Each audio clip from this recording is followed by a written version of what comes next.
Good morning, student. I am Mahbub Rahman, assistant teacher in English, Joypura Government Pilot High School.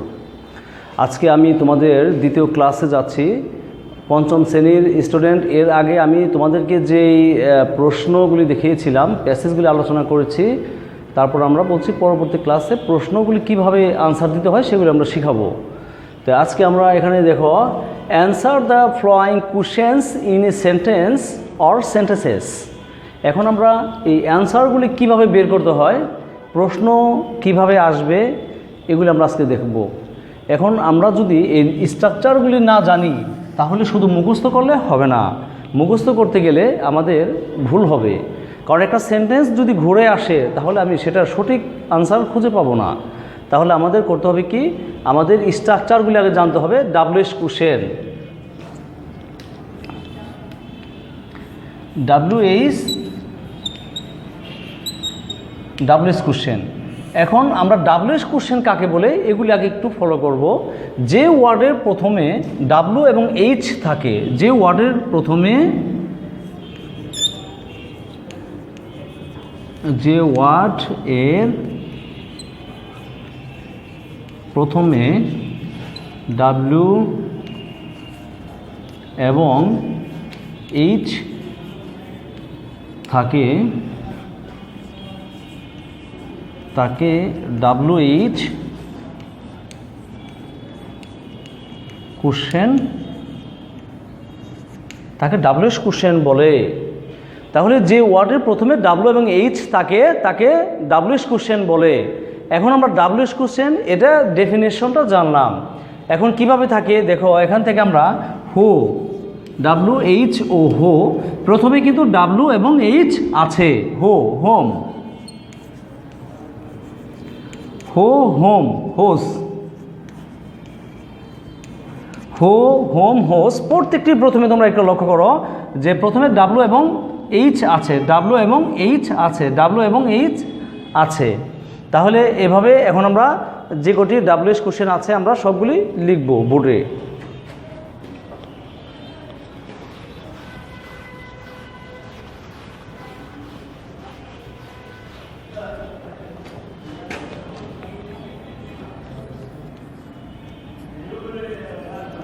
হো home হো home hose, when where,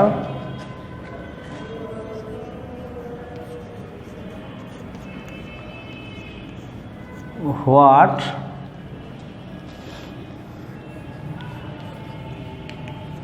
which, why,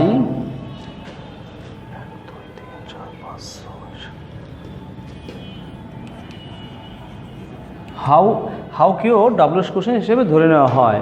তাহলে এখন দেখো, হো প্রথমে আমরা W এবং H আছে, হোম W এবং H আছে, W এবং H আছে, whose when where, what, which, why, how, এখানে কিন্তু H নাই, তারপরও এটা কি ধরে নেওয়া হয়। এখন আমরা অর্থগুলি জানবো। হু মানে কে, হু দ্বারা কাকে নির্দেশ করে, আমরা এটি একটু ফলো করব। হু দ্বারা ব্যক্তিকে নির্দেশ করে। তাহলে WH কোশ্চেন আমরা যখন দেখতে গঠনটা দেখব, স্ট্রাকচারটা দেখো, WH plus AV plus subject plus মূল ভার্ব প্লাস বাকি অংশ প্লাস প্রশ্নবোধক চিহ্ন। WH কোশ্চেন যখনই থাকবে তখন আমাদের একটু লক্ষ্য রাখতে হবে কি, এই WH এর শেষে কি ইন্টারগেশন চিহ্ন থাকবে। এই জিনিসটা আমাদের সবসময় নলেজে থাকতে হবে যে WH কোশ্চেন। হু আমরা জানি, হু অর্থ কি, কে, ব্যক্তিকে নির্দেশ করবে, হো হোম হোস। হোয়েন, হোয়েন কাকে নির্দেশ করবে, সময়কে নির্দেশ করবে। যখন হোয়েন দিয়ে প্রশ্ন করে তখন আমরা প্যাসেজে সময়বাচক শব্দটা খুঁজব, তো তাহলে কি আমি সঠিক উত্তরটা পেয়ে যাব। হোয়ার, হোয়ার দিয়ে যখন কোনো একটি প্রশ্ন করবে তখন আমাদেরকে খুঁজতে হবে কি, স্থানবাচক শব্দ। যে প্যাসেজের ভিতরে কোন লাইনের ভিতরে স্থান আছে সেই স্থানটা আমাকে খুঁজে বের করতে হবে। তবে প্রত্যেকটা জিনিস এভাবে আমরা একটু ফলো করব। আর স্ট্রাকচারের ভিতরে আমরা দেখব ডাব্লিউএস কোশ্চেন, তারপর কি থাকবে এবি অক্সিলারি ভার্ব, সাবজেক্ট, মূল ভার্ব, বাকি অংশ, আর শেষে থাকবে কি প্রশ্নবোধক চিহ্ন। যখন আমরা এইভাবে প্রশ্নটা থাকবে, যখন আনসার দিব, এদিকে সকলে মনোযোগ দিয়ে একটু লক্ষ্য করো প্রিয় শিক্ষার্থীরা। অ্যান্সারের ক্ষেত্রে আমাদের কি ডাব্লিউএস কোশ্চেন কি চলে যাবে, উঠে যাবে, অক্সিলারি ভার্ব উঠে যাবে। শুরু হবে কোথায় থেকে? সাবজেক্ট থেকে। তাহলে প্রথমে সাবজেক্ট, সাবজেক্টের পরে এই ভার্বটা চলে আসবে। Subject plus auxiliary verb plus তারপর আসবে কি মূল ভার্ব প্লাস বাকি অংশ। এখানে আমাদেরকে একটু লক্ষ্য রাখতে হবে, যখন আমরা এই আনসারগুলি দিব, এই ভার্বটা আসবে এই সেন্টেন্সের ভিতরে আমরা সবাই একটু লক্ষ্য করব সেটা কি প্রেজেন্ট ইনডিফিনিটে আছে না পাস্ট ইনডিফিনিটে আছে। আমাদের এই টেন্স সম্বন্ধে আবার একটু ধারণা থাকতে হবে। যদি টেন্স সম্বন্ধে ধারণা না থাকে তাহলে কিন্তু আমি সঠিকভাবে প্রশ্নের উত্তর বের করতে পারবো না। তাহলে আমাকে এই ডাব্লিউএস কোশ্চেন, এই প্রশ্ন যদি উত্তর বের করতে চাই কী কী লাগে, আমাকে সেন্টেন্স সম্বন্ধে ধারণা থাকতে হবে, আমাকে টেন্স সম্বন্ধে ধারণা থাকতে হবে। যদি টেন্স সম্বন্ধে ধারণা না থাকে আমি কোনোভাবেই আনসারটা সঠিকভাবে করতে পারবো না।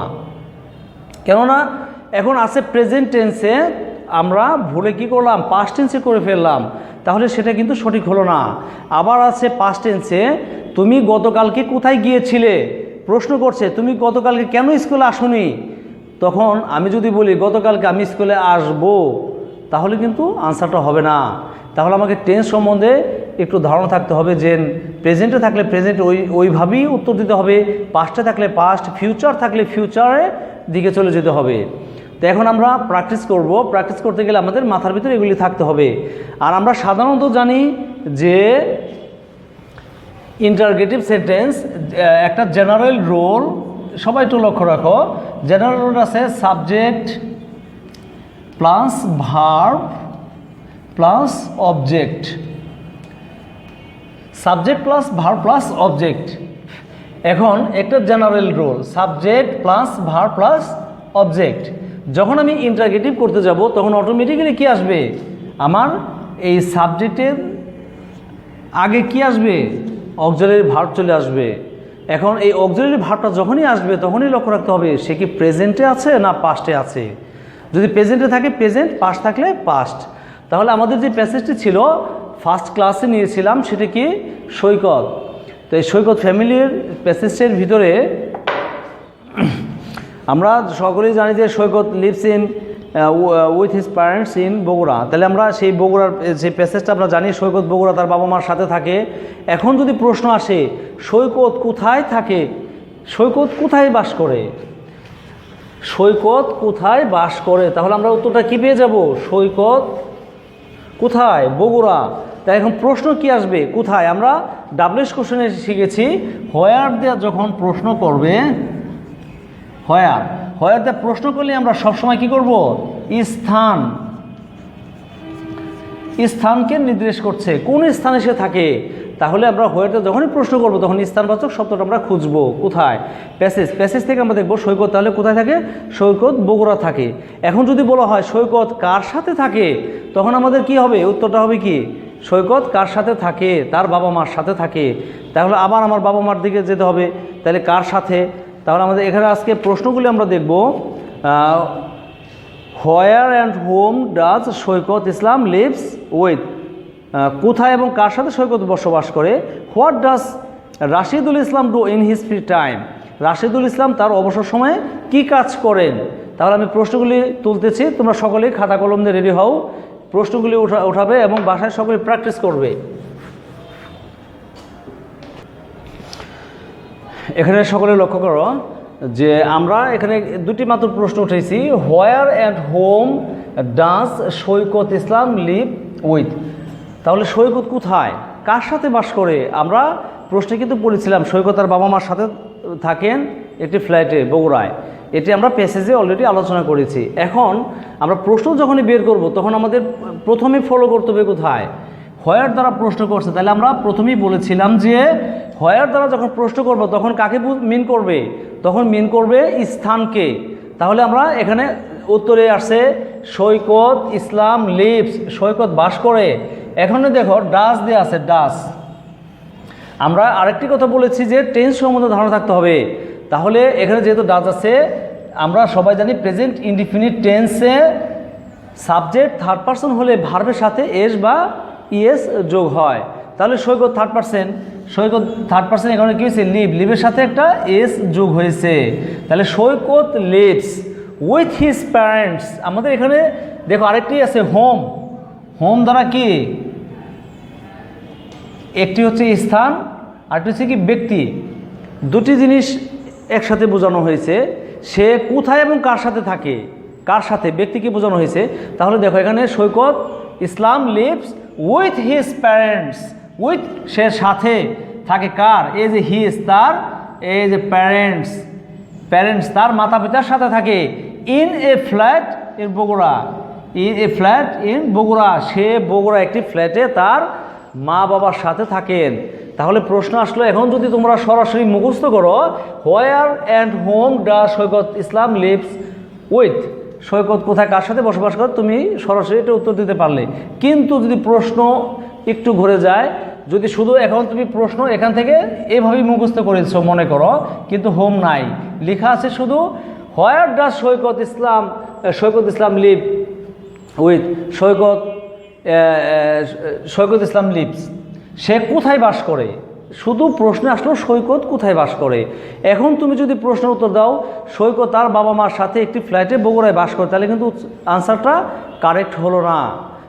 সে প্রশ্নে চেয়েছে সে কোথায় থাকে শুধু। তাহলে আমরা চেষ্টা করব যে প্রশ্নের যেই প্রশ্নটা করছে আমরা ঠিক সেটুকুর উত্তর দেওয়ার জন্য চেষ্টা করব, কিন্তু এর চেয়ে বেশি দেওয়ার চেষ্টা করব না, তাহলে তোমাদের ভুল হবে। তাই আর যদি আবার এখান দিছে সৈকত বাস করে কার সাথে, কোথায় কার সাথে, এখন তুমি যদি বলো যে সৈকত বগুড়া বাস করে, তাহলেও কিন্তু অ্যান্সার সঠিক হলো না। তাহলে আমাদের সবসময় ফলো করতে হবে যে যখন প্রশ্ন করে ডাব্লিউএস কোশ্চেনটা যখন প্রশ্ন করব তখন মাথায় থাকতে হবে যে সে প্রশ্নটা কি করছে। আগে প্রশ্ন বোঝার চেষ্টা করতে হবে, তারপরে আনসার দিতে হবে।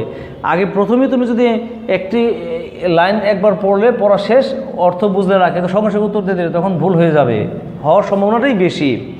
আচ্ছা, নেক্সট আমরা আসি, what does Rashidul Islam do in his free time. What does Rashidul Islam, তাহলে রাশিদুল ইসলাম কি করে তার ফ্রি টাইম, তার অবসর সময় সে কি করে? রাশিদুল ইসলাম আমরা প্যাসেজে কি পড়েছিলাম, সে অবসর সময় কি করে? গল্প লেখে, গান শোনে। আমরা কিন্তু এটা বলেছিলাম যে আমরা যখন অবসর পাই তখন আমরা কি করি? যার যেটি মনে থেকে চাই সেটি আমরা করি। কারো ইচ্ছা হয় ঘুমাতে, কেউ ঘুমায়, কেউ খেলতে যায়, কেউ টিভি দেখে। তাহলে রাশিদুল ইসলাম কি করতেছে আমরা এখানে প্রশ্ন দেখব। তাহলে যে ডাব্লিউএস কোশ্চেন দেখো, হোয়াট, এখানে ব্যক্তিকে সে রাশিদুল ইসলামকে সরাসরি বোঝাচ্ছে। তাহলে রাশিদুল ইসলাম কি করে? ইন হিজ ফ্রি টাইম, তার অবসর সময়ে রাশিদুল ইসলাম রাইটস, সে লিখে, স্টোরি, গল্প, এবং লিসেন্স টু মিউজিক, সে গান শুনে। তাহলে আমরা এখানে উত্তর কি পেলাম? In his free time Rashidul Islam writes stories and listens to music, সে অবসর সময়ে কি করে? গল্প লিখে এবং গান শুনে। তাহলে আমাদের প্রশ্ন, আমরা প্রত্যেকটা প্রশ্ন একটি প্যাসেজ যদি ভালো করে বোঝা যায়, প্রত্যেকটি প্যাসেজই প্রায় সেম, সবই সেম। দেখো তুমি এখানে যে হোয়াট দ্য প্রশ্ন করছে, হোয়াট দ্য, তুমি আরেকটা প্যাসেজে যাও, সেখানেও হোয়াট দ্য প্রশ্ন করবে, হোয়াট দ্য প্রশ্ন করবে, হুইচ দ্য প্রশ্ন করবে, হোয়েন দ্য প্রশ্ন করবে। হোয়েন কখন? তখন যখন নাকি হোয়েন দ্য প্রশ্ন করবে তখন তুমি কি করবে? আমরা হোয়ার দ্য স্থান খুঁজছি, তখন যখনই হোয়েন দ্য প্রশ্ন করবো তখন আমরা সময়কে নির্দেশ করব। তাহলে আমাদের এই প্যাসেজ থেকে আমরা যদি প্রশ্নের উত্তরগুলি বের করতে চাই তাহলে আমাকে কি কি ধারণা থাকতে হবে? আমাকে প্রথমেই কিন্তু সেন্টেন্স সম্বন্ধে ধারণা থাকতে হবে। Sentence, tense,